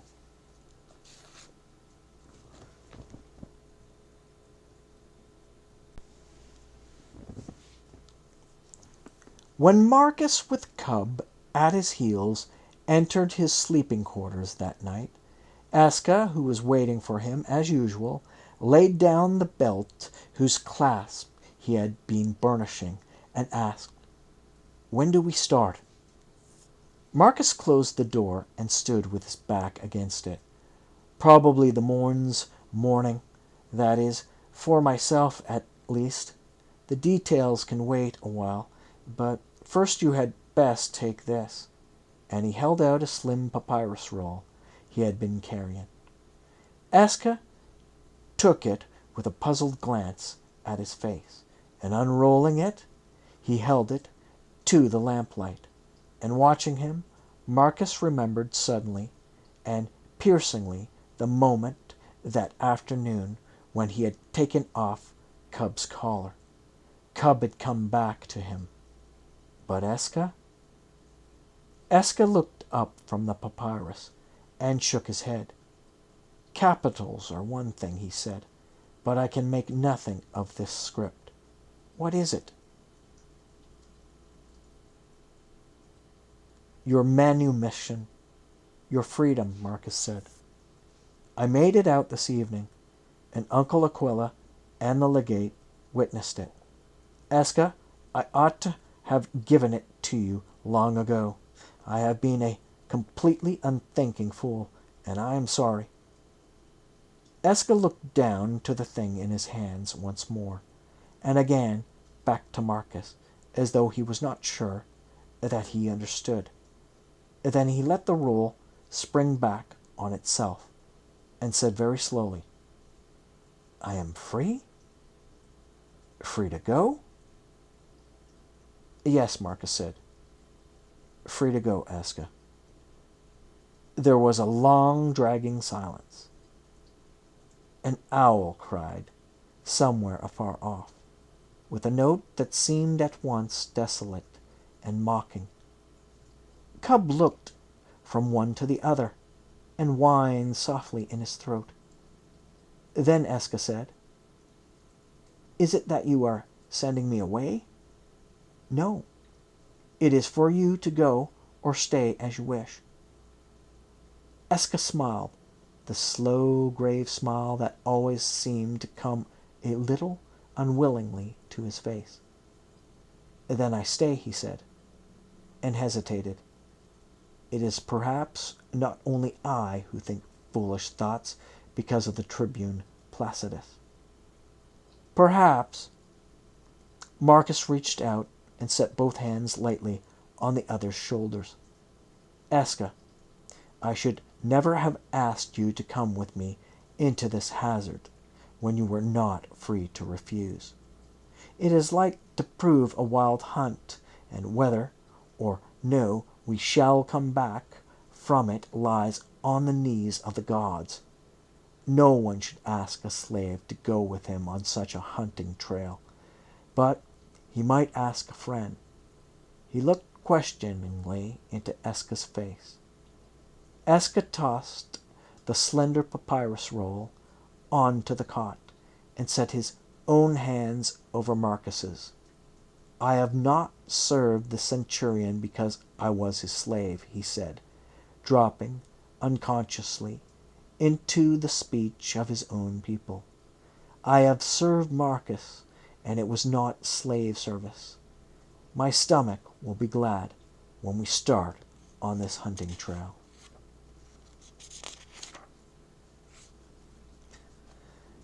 Next morning, promising to pay his old friend another visit, on his way north again in the autumn, the legate departed with Placidus, escorted by half a squadron of cavalry, and Marcus watched them ride away down the long road to Rheginum and the waiting galleys, without quite the heartache that the sight would once have given him before he set about his own preparations. Aska's freedom caused less interest, and certainly less ill feeling in the household than might have been expected. Sastika, Stephanos, and Marsupor had all been born slaves, the children of slaves, and Aska, the free-born son of a free chieftain, had never been one with them, even while he ate at their table. They were old and well content with things as they were. They had a good master, and slavery sat easy on them like an old and familiar garment. Therefore, they did not greatly begrudge freedom to Eska, accepting it as something that was likely to have happened one day or another, he and the younger master having been, as Sastika said, the two halves of an almond. These many moons passed, and only grumbled a little among themselves for the pleasure of grumbling. And anyhow, with Marcus going off, as the household had been told, about some sudden business for his uncle next day, and Eska going with him, no one, including Eska, had much time for raising difficulties or even for feeling them. That evening, having made the few preparations that were needful, Marcus went down to the foot of the garden and whistled for Kotia. Lately she had always waited to be whistled for, and she came out to him among the wild fruit trees under the old ramparts, with one end of her damson-colored mantle drawn over her head, against the heavy spring shower that had come with her. He told her the whole story as briefly as might be, and she heard him out in silence, but her face seemed to grow sharper and more pointed in the way that he knew of old. And when he had finished, he said, "If they want this eagle back, if they fear that it may harm them, where it is, let them send someone else for it. Why need you go?" "It was my father's eagle," Marcus told her, feeling instinctively that that would make sense to her, as the other reasons behind his going would never do. A personal loyalty needed no explaining, but he knew that it was quite beyond him to make Kotia understand the queer, complicated, wider loyalties of the soldier, which were as different from those of the warrior as the wave-break curve of the shield boss was from the ordered pattern of his dagger sheath. You see, with us, the eagle is the very life of the legion. While it is in Roman hands, even if not 6 men of the legion are left alive, the legion itself is still in being. Only if the eagle is lost, the legion dies. That is why the Ninth has never been reformed, and yet there must be more than a quarter of the Ninth who never marched north that last time at all, men who were serving on other frontiers, or sick, or left on garrison duty. They will have been drafted to other legions, but they could be brought together again to make the core of the new Ninth. The Hispania was my father's first legion, and his last, and the one he cared for most of all the legions he served in. So you see, it is to keep faith with your father, then?" "Yes," Marcus said, "amongst other things. It is good to hear the trumpets sounding again, Kotia." "I do not think that I quite understand," Kotia said, "but I see that you must go. When will you start?" "Tomorrow morning. I shall go down to Rufrius Galerius first, but Caliva will not come in my way again, as I go north." "And when will you come back?" "I do not know. maybe, if all goes well, before winter. And Eska goes with you? And Cub? Eska, Marcus said, and not Cub. I leave Cub in your charge, and you must come and see him every day and talk to him about me. In that way, neither of you will forget about me before I come back. Kotia said, we have good memories, Cub and I, but I will come every day. Good. Marcus smiled at her, trying to coax a smile in return. Oh, and Kotia, do not mention the eagle to anyone. I am supposed to be going on business, for my uncle only. I wanted you to know the truth. The smile came then, but it was gone again at once. Yes, Marcus. That is better, Kotia. I cannot stay any longer, but before I go, there is one thing else that I want you to do for me. As he spoke, he pulled off the heavy gold bracelet with its engraved signum. The skin showed almond white where it had been on the brown of his wrist. I cannot wear this where I am going. Will you keep it safe for me until I come back to claim it? She took it from him without a word and stood looking down at it in her hands. The light caught the Capricorn badge and the words beneath, Pia Fidelis. Very gently, she wiped the raindrops from the gold and stowed it under her mantle. Yes, Marcus, she said again. She was standing very straight and still, very forlorn, and with the darkness of her mantle covering her bright hair, as it had done when he first saw her. He tried to think of something to say. He wanted to thank her for the things that he was grateful for. But with everything that was in him reaching out to what lay ahead, somehow he could not find the right words, and he would not give Kotia words that meant nothing. At the last moment, he would have liked to tell her that if he never came back, she was to keep his bracelet, but maybe it were better that he told Uncle Aquila. You might go now, he said. The light of the sun be with you, Kotia. And with you, said Kotia. And with you, Marcus.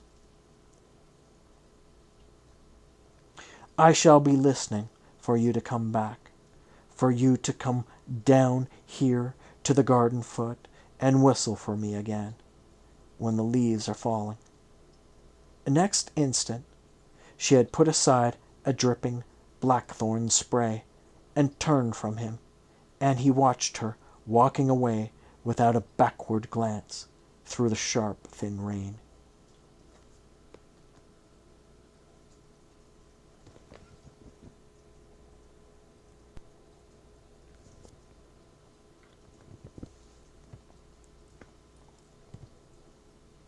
Chapter 11. Across the Frontier.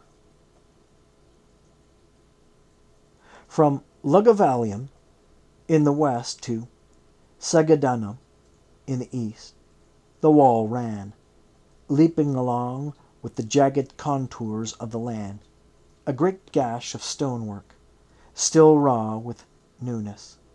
80 miles of fortresses, mile castles, watchtowers, strung on one great curtain wall, and backed by the vellum ditch, and the coast-to-coast legionary road, and huddled against its southern side, the low sprawl of wine shops, temples, married quarters, and markets that always gathered in the wake of the legions. A great and never-ceasing smother of noise, voices, marching feet, turning wheels, the ring of a hammer on armorer's anvil, the clear calling of trumpets over all. This was the great wall of Hadrian, shutting out the menace of the north.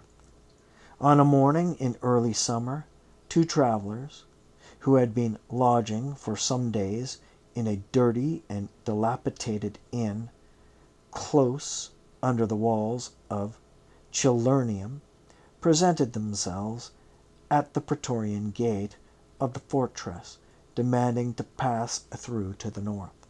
There was not much coming and going across the frontier, save for the military patrols, but such as there was, hunters for the most part, or trappers with chained wild beasts for the arena, or a stray fortune-teller or quack-solver, had all to pass through the great fortress of the wall. There were a faintly disreputable couple mounted on small ex-cavalry mares of the Arab type, which had certainly seen better days. The legions could always find a steady market for their old mounts, cheap and well trained, and with several years of working life in them. They were to be seen everywhere along the Empire's roads, and there was nothing about these two to suggest that they had been bought, not for money, but by a few words signed by the legate of the 6th Legion on a sheet of papyrus. Aska had made very little real difference to his appearance, for he had no need. He had returned to the dress of his own people, and that was all. But with Marcus it was quite otherwise. He also had taken to British dress, and wore long bracco of saffron wool, cross-gartered to the knee, under a tunic of faded and distinctly dirty violet cloth. Bracco were comfortable in a cold climate, and many of the wandering herbalists and such like wore them, but the dark cloak flung back over his shoulders hung in folds that were foreign and exotic, and they wore a greasy Parisian cap of scarlet leather stuck rakishly on the back of his head. A small silver talisman, shaped like an open hand, covered the brand of Mithras on his forehead, and he had grown a beard. Being a little over a month old, it was not a very good beard, but such as it was, he had drenched it in scented oils. He looked much like any other wandering quack-solver, though somewhat young, despite the beard, and there was certainly no trace about him of the centurion of the Eagles he had once been. His box of salves, provided for him by Rufus Galerius, was stowed in the pack behind Eska's saddle-pad, and with it his occultist's stamp, a slab of slate on which the hardened salves were ground, which proclaimed in engraved letters round the edge the invincible anodyne of Demetrius of Alexandria, for all kinds of defective eyesight. The sentries passed them through without trouble into the fortress of Chillernium, into the world of square-set barrack lines and life ordered by trumpet calls that was familiar as a homecoming to Marcus. But the northern gate, as they reached it, they met a squadron of the Tungrian cavalry cohort that formed the garrison coming up from exercise. They reined aside and sat watching while the squadron trotted by, and that was when the pull of long familiar custom laid hold of Vipsania, Marcus's mare, and as the tail of the squadron passed, she flung round with a shrill whinny and tried to follow. Because of the old wound, Marcus had little power in his right knee, and it was a few trampling and sweating moments before he could master her and swing her back to the gate. And when he finally managed it, it was to find the decurion of the gate guard leaning against the guardhouse wall, holding his sides and yelping with laughter, while his merry men stood grinning in the background.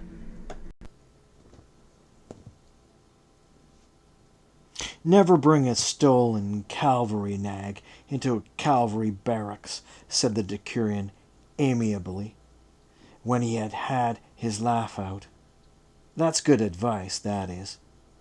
Marcus, still soothing his angry and disappointed mare, demanded with a cool hauteur that Aesculapius himself could scarcely have bettered had he been accused of being a horse thief.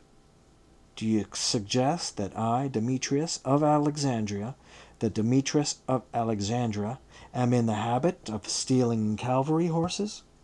Or that, if I were, I should not have had the wisdom to steal a better one than this? The decurion was a cheerful soul, and the small grinning crowd that had begun to gather spurred him on to further efforts. He winked. You can see the brand on her shoulder, as plain as a pilum shaft. If you cannot also see, as plain as a pilum shaft, that the brand has been cancelled, Marcus retorted, then you must be in dire need of my invincible anodyne for all kinds of defective eyesight.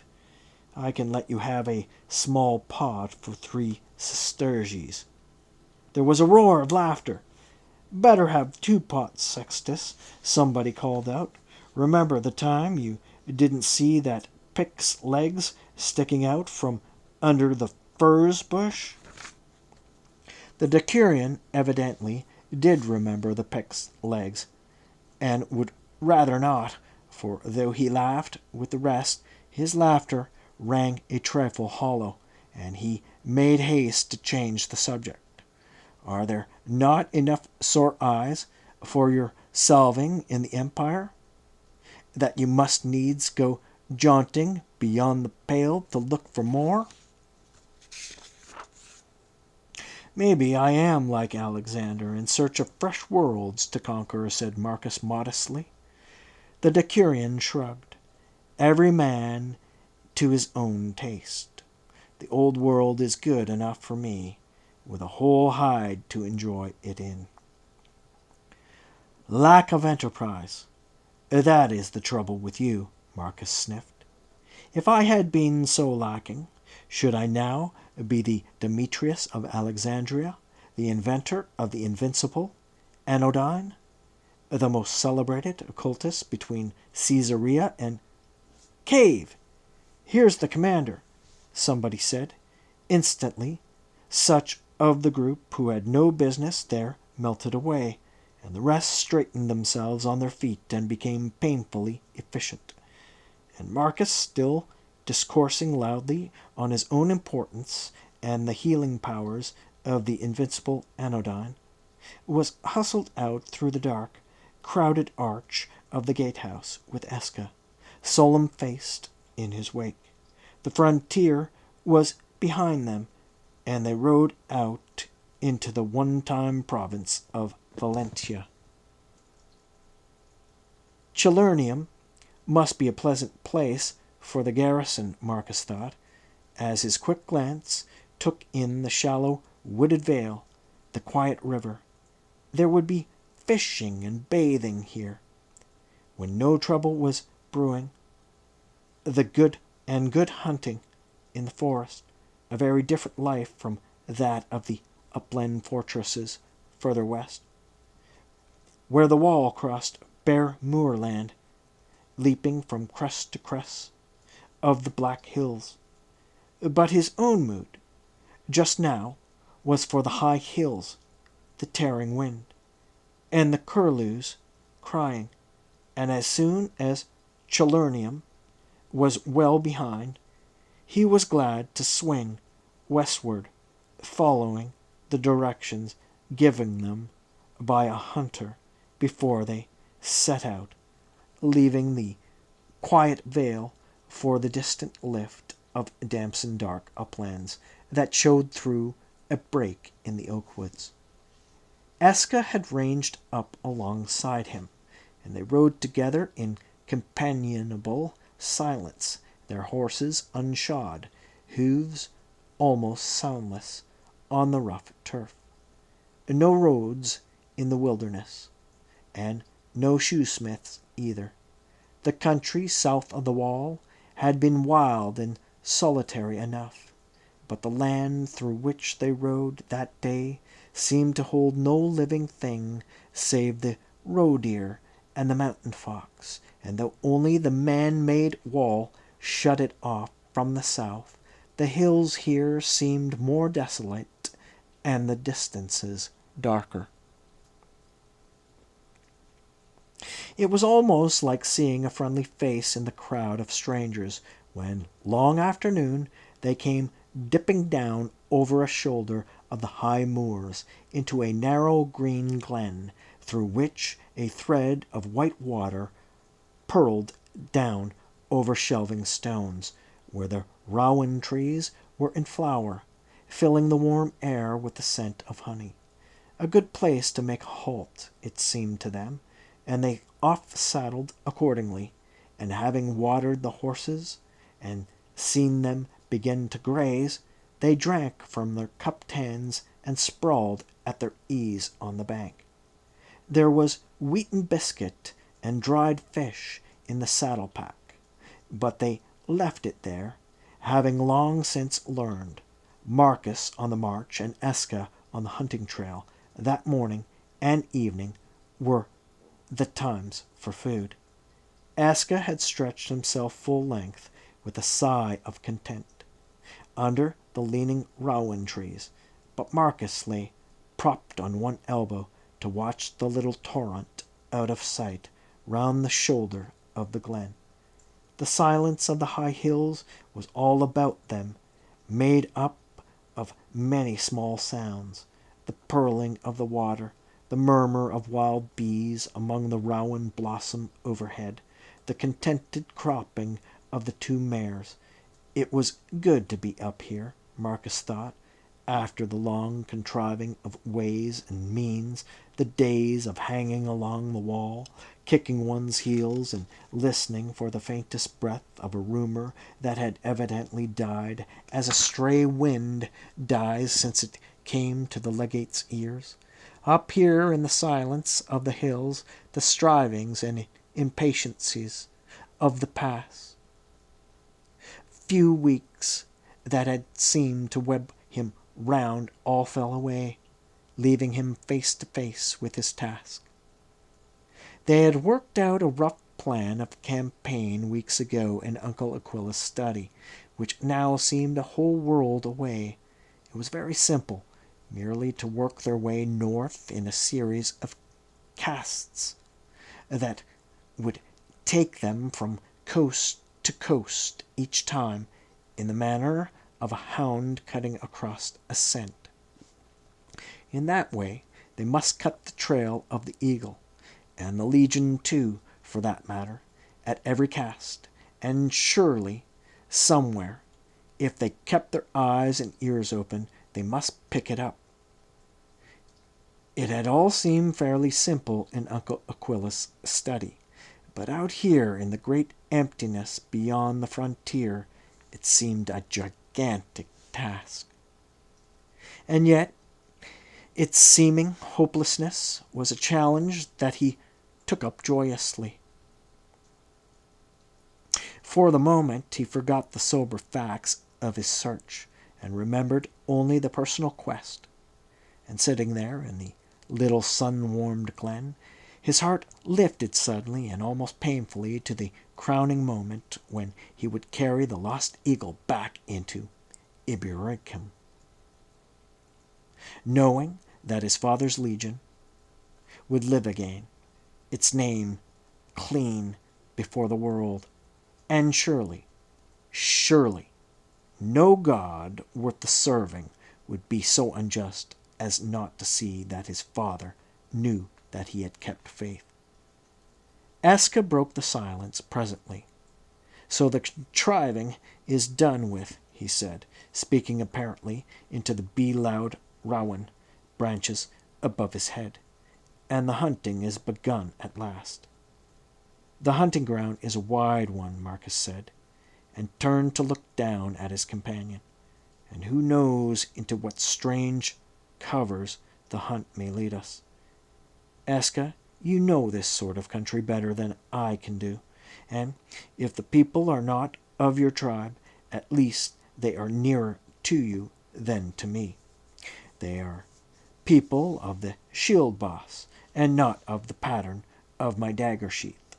Therefore, if you tell me to do a thing, I will do it, without clamoring to know why.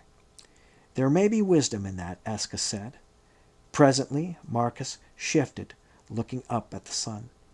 Soon we must be moving on. I suppose, lest we sleep in the woods tonight, seeing that we have not yet found this village, that the man at the inn spoke of, for even south of the wall one did not go to a strange village after dark, unless one was tired of life. We shall not have far to seek, Eska said, if we follow the stream downward. Marcus quirked an eyebrow at him. What tells you that? Smoke. Over the shoulder of the hill yonder. I caught the blur of it against the birch trees a while back. It could be heath fire. It was hearth fire, Eska said, with simple conviction. Marcus relaxed again on the grass. Then, as though on a sudden impulse, he drew his dagger and fell to cutting small square turfs from the fine burnside grass, loosening and lifting them with infinite care. Having cut as many as he wanted, he drew the arching briars and the hemlock leaves back over the scars, and shifting further up the bank, began to build them one atop the other. What is that you do? Eska asked, after watching him in silence for a while. I build an altar, Marcus said, here in the place of our first halt. To what god? To my own god, to Mithras, the light of the sun. Eska was silent again. He did not offer to help with this altar to Marcus's god, who was not his, but he drew closer and sat hugging his knees and looking down at the work. Marcus went on trimming and shaping the sods, and crumbling soil was faintly warm under his fingers, and a low-hanging rowan branch cast ring-streaked shadows over his intent hands. When the altar was finished and squared to his satisfaction, he cleaned and sheathed his dagger, and brushed away the scatter of loose soil from surrounding grass with his palms. Then, with scraps of birch bark and dry sticks and sprigs of dead heather, Eska helped him gather these. He built a small fire on the altar top. He built it very carefully, hollowing it slightly in the middle, as though to make a nest for something that he loved, and breaking a creamy curd of blossom from the rowan spray, nipped floweret from floweret, and scattered them over all. Lastly, he took from the breast of his tunic his olive-wood bird,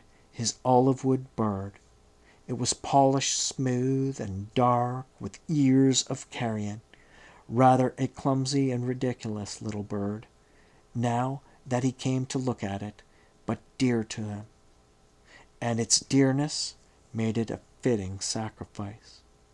It had been part of his life, something that continued back from him to the wild olive tree in the loop of the stream, and the life and places and things and people that the wild olive tree belonged to. And suddenly, as he laid it in the hollow among the tiny stars of the rowan blossom, it seemed to him that with it, in it, he was laying the old life down too. He held out his hand to Eska for the flint and steel which he always carried on him. The golden sparks that he struck out dropped onto the tinder dry scraps of birch bark, and hung there an instant like jewels Then, as he blew on them, nursing them to life, they flared up into crackling flame, a flower aflame, with the olive wood bird sitting in its heart like a dove on her nest. He fed the fire carefully with bits of wood from the fallen branch that Aska brought him.